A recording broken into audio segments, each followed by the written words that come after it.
বন্ধুরা, একটু তরফ থেকে চমৎকার একটি ফোন আসছে। সেই ফোনটি হচ্ছে Tecno Spark 30C 5G mobile. সেই ফোনটির দাম হচ্ছে ইন্ডিয়ান কারেন্সিতে ৯,০০০ টাকা। এই বাংলাদেশে যদি চলে আসে বাংলাদেশ মার্কেটে এই মাসের মধ্যে, তাহলে ফোনটি হচ্ছে ১৪ থেকে ১৫,০০০ টাকা হতে পারে। আপনি টেকনো স্পার্ক 30C না নিয়ে ফোনটি টেকনো স্পার্ক 30C 5G মোবাইলটি আপনি নিন। সেই ফোনটির প্রাইস হতে পারে ১৪,৯৯৯ টাকা, ১৫,০০০ টাকার আশেপাশে। এখানে ১০ খানা ব্র্যান্ডের 5G সাপোর্ট রয়েছে। এত কম দামের ভিতরে এত স্পেসিফিকেশন 5G ব্র্যান্ড দিয়েছে ভাই, চমৎকার, অবাক করার মতো। এখানে ফোনটির স্পেসিফিকেশন সম্বন্ধে যদি আমরা জেনে নিই, প্রথমত ফোনটি আমরা আনবক্সিং করে নিই। তারপর ফোনটি করার পর পেয়ে যাবেন একটা ইউজার ম্যানুয়াল গাইড, তারপর রয়েছে সিম ইজেক্টর, তারপর রয়েছে ইউএসবি টু টাইপ সি একটি কেবল। এখানে ফোনের সাথে চার্জার দেয়নি, সেক্ষেত্রে রয়েছে আপনার ফোনটি টেকনো স্পার্ক 30C 5G মোবাইলটি। ফোনটি খুবই চমৎকার, খুবই আমার কাছে ভালো লেগেছে ডিজাইন ও বিল্ড কোয়ালিটি। এখানে দেখেন ক্যামেরা বাম্পের যে ব্যাকসাইডটা রয়েছে সেটা আইফোন আপনাকে ফিল দেবে, সেম আইফোনে এখানে গেট আপ করেছে। ফোনটির বডি ফ্রেমটা হচ্ছে A10, যথেষ্ট চওড়া, যথেষ্ট মোটা। মোটা হলে এখানে সমস্যা নেই। এরপর ওয়েট ডিস্ট্রিবিউশনটা হচ্ছে 200 গ্রামের আশেপাশে। পিছনে যে ব্যাক কভারটা ইউজ করা হয়েছে সেটা হচ্ছে প্লাস্টিকের, এবং ব্যাক শেলটা যেটা ইউজ করা হয়েছে সেটা গ্লাসি ফর প্লাস্টিক, কার্বনের তৈরি। যেহেতু প্লাস্টিকের তৈরি এবং গ্লাস দ্বারা তৈরি, সেক্ষেত্রে আপনাকে কি করতে হবে, অবশ্যই এখানে গ্লাস ক্লিন দিলেও আপনাকে এটা ব্যাক কভার ইউজ করতে হবে। এখানে আপনি 2টি সিম আপনি ইউজ করতে পারবেন, এর সাথে এক্সটার্নাল মেমোরি কার্ড ইউজ করতে পারবেন। 2টি সিমই আপনি 4G এবং 5G আপনি ইউজ করতে পারবেন। এখানে দেখা যাচ্ছে 5G আপনি 10টি ব্র্যান্ডের সাপোর্ট পেয়ে যাবেন। এই 15,০০০ টাকার ভিতরে টেকনো আমাদের জন্য ভালো কিছু নিয়ে আসলো। ওয়ান অফ দ্য বেস্ট মার্কেটে বাই বাংলাদেশ মার্কেটে আমি বলতে পারি। এখানে IP54 ওয়াটার রেজিস্টার রয়েছে। যখন আপনি টুকটাক পানি ছিটা রাখবে বা ধুলো-ময়লা লাগবে, সেক্ষেত্রে আপনার ফোনটি পানিতে ভিজলেও কোনো ধরনের কোনো সমস্যা হবে না।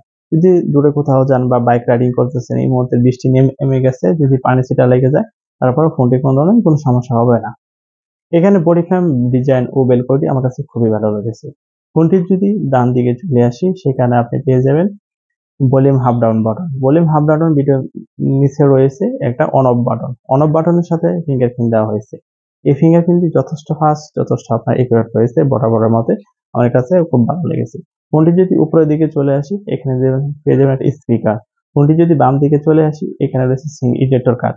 এখানে আপনি 2টি সিম, একটা মেমোরি কার্ড আপনি ইউজ করতে পারবেন, কোনো ধরনের সমস্যা হবে না। এই 2টি সিমই আপনার 4G 5G আমরা ইউজ করেছি। 5G 4G ইউজ করার পর কল জনিত কোনো ধরনের ইস্যু জনিত কোনো সমস্যা আমরা পাইনি। তো চলুন ফোনটি নিচের সেকশনে চলে আসি। ফোনটির নিচের সেকশনে রয়েছে মেইন স্পিকার, তারপর রয়েছে চার্জ দেওয়ার জন্য একটা পোর্ট, তারপর রয়েছে প্রাইমারি মাইক, তারপর হচ্ছে হেডফোন জ্যাক। এখানে যথেষ্ট দিয়েছে, কিন্তু উপরের দিকে যদি নয়েজ ক্যান্সেলেশন মাইক দিয়ে দিত, তাহলে এখানে আমার কাছে ওয়ান অফ দ্য বেস্ট হতো। তো চলুন ডিসপ্লে সেকশনে চলে আসি। এখানে দেখেন ডিসপ্লে হিসেবে IPS LCD ডিসপ্লে ইউজ করা হয়েছে। এখানে হাই রিফ্রেশ রেট রয়েছে আপনি 120 হার্জ পর্যন্ত। আমার ডিসপ্লে সাইজ হচ্ছে 6.6 ইঞ্চি একটা ডিসপ্লে। এখানে PPI হচ্ছে 263 নিটস পর্যন্ত। এখানে পিক ব্রাইটনেস কত নিটস পর্যন্ত সেটা এখানে আপনি সঠিক বলা হয়নি। এপিক ব্রাইটনেস দিয়ে আপনি যদি বাইরে কোথাও ঘুরতে যান, এমন ধরনের কোনো যদি অতিরিক্ত রৌদ্র থাকে বা অতিরিক্ত কুয়াশা থাকে, তাহলে কি হবে, একটু সমস্যা হতে পারে। যেহেতু বাজেট লেভেলের ফোন, তাহলে সমস্যা হতে পারে।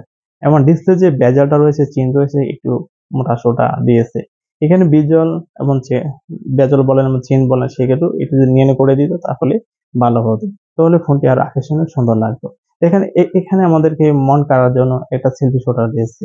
সেলফি শুটার হচ্ছে ওয়াটার ড্রপ সেলফি শুটার না দিয়ে এখানে 5 হল সেটআপ দিয়েছে।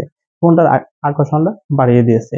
এখানে ডিসপ্লে সেকশনে এবং বডি সেকশনে আমি ওয়ান অফ দা বেস্ট বলতে পারি। আমার কাছে খুব ভালো লাগছে। এখানে যদি ভিডিও কনজিউম করেন বা ভিডিও দেখেন, ফেসবুকিং করেন, সবকিছু আপনার কাছে ভালো লাগবে। যেহেতু এখানে হাই রিফ্রেশ রেট রয়েছে, সেক্ষেত্রে আপনার কাছে খুব ভালো লাগবে। বাইরে বাই এখানে অবাক করে দেওয়ার মতো ঠিক আমাদের সাথে কাজ করেছে। কি কাজ করে দেখেন। এখানে প্রসেসর সেকশনে মিডিয়াটেকের ডাইমেনসিটি সিরিজ 6300 প্রসেসর দিয়েছে ভাই। দেখেন ভাবা যায় ভাই, মাত্র 14,999 টাকার ভিতরে ভালো একটা প্রসেসর, 6 nm একটা প্রসেসর দিয়েছে। এই প্রসেসর দিয়ে ভাই আপনারা 10 খানা 5G ব্যান্ডের সাপোর্ট পেয়ে যাবেন। এই প্রসেসর হচ্ছে 5G প্রসেসর, এবং এই প্রসেসরের মাধ্যমে রয়েছে AI নতুন ভার্সন। এই AI দিয়ে আপনি ছবির ব্যাকগ্রাউন্ড রিমুভ করতে পারবেন, আপনি যে কোনো ভার্সন ল্যাঙ্গুয়েজ ট্রান্সলেশন করে নিতে পারবেন, অনেক কিছু করে নিতে পারবেন এই 5G প্রসেসরের সাহায্যে। এই প্রসেসরটা খুব ভালো প্রসেসর। আমি বলতে পারি আজ পর্যন্ত এত কম দামের ভিতরে ভালো একটা প্রসেসর, ভালো একটা ক্যামেরা সেটআপ একমাত্র টেকনোই বাংলাদেশ মার্কেটে নিয়ে আসছে। আর কোনো ফোন নিয়ে আসতে পারেনি। এমন এতে রয়েছে 10 খানা ব্র্যান্ডের 5G সাপোর্টেড। এই প্রসেসর দিয়ে আপনি গেমিং করেন, ফ্রি ফায়ার বলেন, পাবজি বলেন, আপনার বরাবরের মতোই আপনি খেলে যেতে পারেন। কোনো ফ্রেম ড্রপ কোনো ধরনের কোনো সমস্যা নেই। এবং এখানে অ্যান্ড্রয়েড ভার্সন 14 ইউজ করা হয়েছে। যখন আমরা গেমিং করতেছি ফোনটা একটু গরম হচ্ছে, কিন্তু হাই গরম হচ্ছে না। ফোনটি এমন একটা সিস্টেমে তৈরি করেছে 6 নানোমিটার প্রসেসর দিয়ে 5000 mAh এর ব্যাটারি দিয়ে এখানে খুব ভালো করেছে। এখানে প্রসেসর সেকশন বলেন আমার কাছে খুবই ওয়ান অফ দ্য বেস্ট মনে হয়েছে।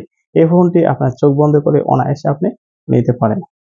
এখানে দেখেন স্টোরেজ হিসেবে পেয়ে যাবেন 4GB 64GB এবং 4GB 128GB দুইটা ভেরিয়েন্টই বর্তমানে লঞ্চ হয়েছে। কিন্তু বাংলাদেশে আসার পর আমি আশা করি যে 4GB না দিয়ে এখানে 6GB 128GB এবং 8GB 128GB থাকলে ভালো হবে বাংলাদেশের কাছে। কিন্তু ইন্ডিয়াতে যে লঞ্চ হয়েছে এখানে 4GB 64GB এবং 4GB 128GB দুইটা ভেরিয়েন্টই ইন্ডিয়াতে লঞ্চ হচ্ছে। এবং ক্যামেরা সেকশন যদি চলে আসে সেক্ষেত্রে আপনি ক্যামেরাতে পেয়ে যাবেন 48 মেগাপিক্সেল ক্যামেরা। এই 48 মেগাপিক্সেল ক্যামেরা দিয়ে আপনি ফটোগ্রাফি বলেন, ভিডিও বলেন বরাবরের মতো আপনি ফটো তুলতে পারবেন। টেকনো স্পার্ক 30C যে মোবাইলটা ছিল সেটা থেকে এই 48 মেগাপিক্সেল এখানে বেটার কাজ করতেছে। এখানে 1080 তে আপনি ভিডিও করতে পারবেন। ছবিগুলি আপনাকে আমি দেখিয়ে দিলাম, দেখে নিন। এখানে ক্যামেরা পারফরম্যান্স বলেন আমার কাছে খুব ভালো লাগছে। ফ্রন্টে রয়েছে 8 মেগাপিক্সেল ক্যামেরা। 8 মেগাপিক্সেল ক্যামেরা হিসাবে এখানে ভালো এআই রয়েছে, যেহেতু প্রসেসর ভালো, ছবি কোয়ালিটি এখানে ভালো আসতেছে বরাবরের মতো। এখানে আমার কাছে ছবি কোয়ালিটি বেশ মোটামুটি ভালো লেগেছে এবং সামনে 8 মেগাপিক্সেল ক্যামেরা দিয়ে আপনি 1080 তে আপনি ভিডিও করতে পারবেন। এখানে যে ডিসপ্লে যে পাঁচল যে ক্যামেরা রয়েছে বা ফিঙ্গারপ্রিন্ট সেন্সর রয়েছে, ফেস আনলক রয়েছে, এখানে ফেস আনলক বরাবরের মতো এখানে ফাস্ট রয়েছে এবং ফিঙ্গারপ্রিন্ট সেন্সর এখানে ফাস্ট রয়েছে। দেখেন এই ফোনটির ওয়েট, এখানে ফোনটির সাথে 5000 mAh একটা ব্যাটারি দেওয়া হয়েছে। এই 5000 mAh ব্যাটারি দিয়ে এবং 18% দিয়ে আপনি 1 ঘন্টা থেকে 1 ঘন্টা 35 মতো ফোনটি আপনার চার্জ করতে লাগতে পারে। কিন্তু এখানে দুঃখের বিষয় হচ্ছে এখানে কোনো চার্জার দেয়নি, অ্যাডাপ্টার দেয়নি। এখানে অবশ্যই আপনাকে এটা 18 ওয়াটের একটা অ্যাডাপ্টার আপনাকে কিনে নিতে হবে। এই 5000 mAh ব্যাটারি দিয়ে যদি আপনি গেমিং করেন, হাই কিছু করেন সেক্ষেত্রে স্ক্রিন অন টাইম বাই 7 ঘন্টা থেকে 7.5 ঘন্টার মতো আপনি পেয়ে যাচ্ছেন ডাটা ইউজ করে। এখানে ভালো একটা প্রসেসর রয়েছে। এবং টেকনো দাবি করতেছে এই ফোনটি আপনার দীর্ঘ 4 বছর আপনি ইউজ করতে পারবেন।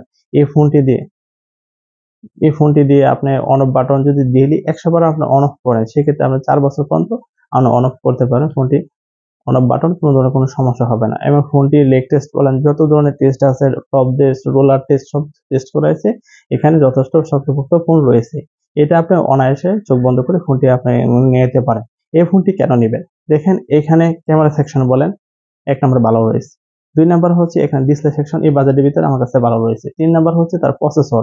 সবথেকে একটা ফোনের বেস্ট কোয়ালিটি হচ্ছে তার মস্তিষ্ক, তার প্রসেসর। এখানে প্রসেসর হিসাবেও আমার কাছে ভালো লেগেছে এবং ডিজাইন ও বিল্ড কোয়ালিটির দিক দিয়েও এখানে আমার কাছে ভালো লেগেছে। কিন্তু চোখ বন্ধ করে 14 থেকে 15,000 টাকার ভিতরে ফোনটি আপনারা সংগ্রহ করতে পারেন। সেখানে ফোনটি আপনি 3 থেকে 4 বছর আপনি অনায়াসে চোখ বন্ধ করে আপনি ইউজ করতে পারবেন।